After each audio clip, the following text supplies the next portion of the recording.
So this week, and hopefully it's clear in the directions, I'll do my best to make the directions for this week as clear as I possibly can. But this week, there is an actual writing assignment that I need you to type up and submit to me. What the writing assignment is asking you to do is pick one of your 3 quick writes. Quick write number 1 from a couple of Thursdays ago, quick write number 2 from last Thursday, or quick write number 3, which you likely have recently completed if you're moving through the lesson by just going through the materials from top to bottom. Choose one of those 3 quick writes and go through and make it better. What I want to model for you here, consider this a mini lesson, consider this some instructions, are how you could go about revising your piece before you start typing it. What I'm going to think about as I work with my writing piece, I've selected quick write number 3, the one I wrote this week.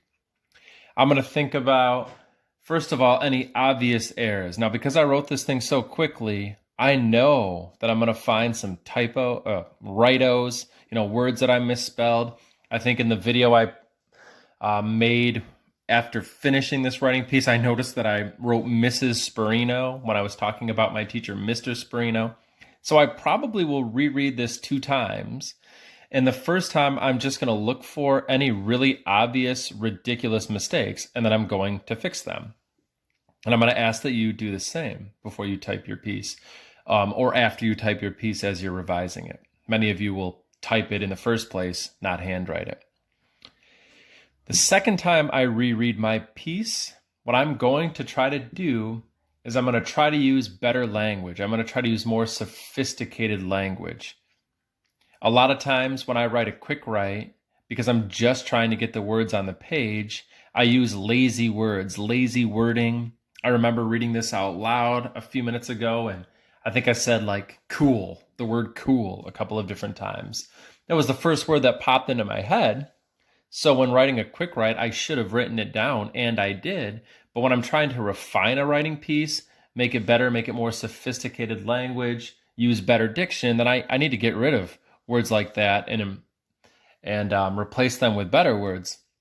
Something else I do when I try to elevate my diction is I think about some of my favorite million-dollar words, Membean words in a lot of cases is what I end up using. So I think probably what I'll do is I'll brainstorm a list of some of my favorite Membean words that I've learned recently and see if there's a way I can work a few of those in.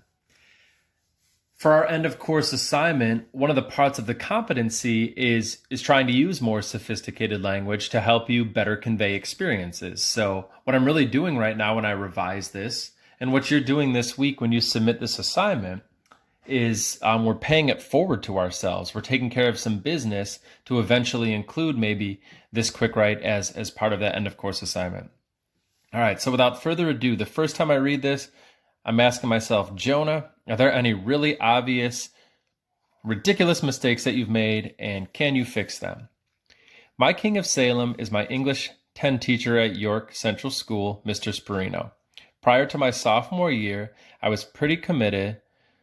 And what I'm going to find myself doing, and some of you might do double duty like this as well, is I'm going to notice some of my lazy language. And maybe right now what I'll do is I'll just draw a box around it so I remember to go back and fix it. This kind of seems like a lazy word. Pretty committed to pursuing a career in architecture or engineering post-high school. I took and loved, yay. I don't know. I don't kind of love that. I wrote it. Maybe I could get rid of that in my revision, but for now I'm just going to leave that the way it is. I took and loved DDP as a freshman, and my teacher assured me often that I was one of the best draftsmen he had ever taught. That was cool. Gross. Lazy word. I'll fix that later. That was cool to hear and builty. This is the sort of thing I'm talking about. Built. So I was probably already thinking in my head about the word my and picturing myself writing the Y on the end of that word. As a result, I put it on the end of this word. That's a simple mistake. It occurred because I was writing quickly, but now that I'm taking the time to reread, I'm noticing it and I'm very easily fixing it. Now when I look at this piece to type it up, to submit this in a Google Doc, I'm not going to type what I'm seeing exactly. I'm noticing that mistake now. I'm crossing it out. Now I'll just type the word built. That was cool to hear and built my confidence. but there was something about creating meticulous pencil drawings on an enormous drafting table that made me feel on edge. I am more or less a perfectionist, and a feeling of unease would permeate my body every time I put pencil to vellum. One of the things that's also being demonstrated in this video is I do not have a document camera, so I have rigged up this little system here, and it works for the most part, but it's not perfect. One of the things I need to check on is I'm pretty sure the paper we drew on was called vellum, but that might be the wrong word. So I'm going to make a little note to myself. Look this up. Is it actually called vellum? Is that how you spell it? Don't mess up, Jonah. Keep your line darkness the same. Shoot, you're pressing too hard and will rip through the paper. When I close my eyes and think back to Mr. Nelly's classroom, I hear my own voice in my head and I feel uncomfortable. Yes, I might have been a drafting prodigy. I guess this is a little stylistic thing, but I laugh because, is anybody I don't know, but the way that my teacher treated me was like that this was something that I was just really, really good at, and he really thought that I, could do something for the rest of my life that allowed me to use these skills or whatever. So he actually called me a prodigy once, but in hindsight, that just kind of seems ridiculous for some reason. So that's why I wrote haha, because it popped into my head. I think I'm going to keep it. But drafting straight up stressed me out. I don't know if I like that. It seems like some lazy wording. Document camera's failing me a little bit. Stressed me out. Yes, my little DDP block-shaped drawings may have been on point, but they took me forever to complete. I didn't exactly understand it at the time, but something, my inner voice, the universe, was telling me that I was good at something, but it wasn't my calling. Naivete. Ooh, I like that. I think that's good elevated diction, but I feel like that's not the way you spell it. So I'm going to have to check on that. Kept me pursuing this dream, though, ... until I spent a few class blocks. Oh, here's where I wrote Mrs. Sperino. So I think you get the point for the initial wave of revision. I noticed some of my lazy language, and the second time I go through this, I'll try to fix some of that. And then I also noticed some obvious mistakes, like some, just for lack of a better word, silly or stupid misspellings, and I just fixed them. So try to do that the first time through. And then on your second reread, be more deliberate about your diction.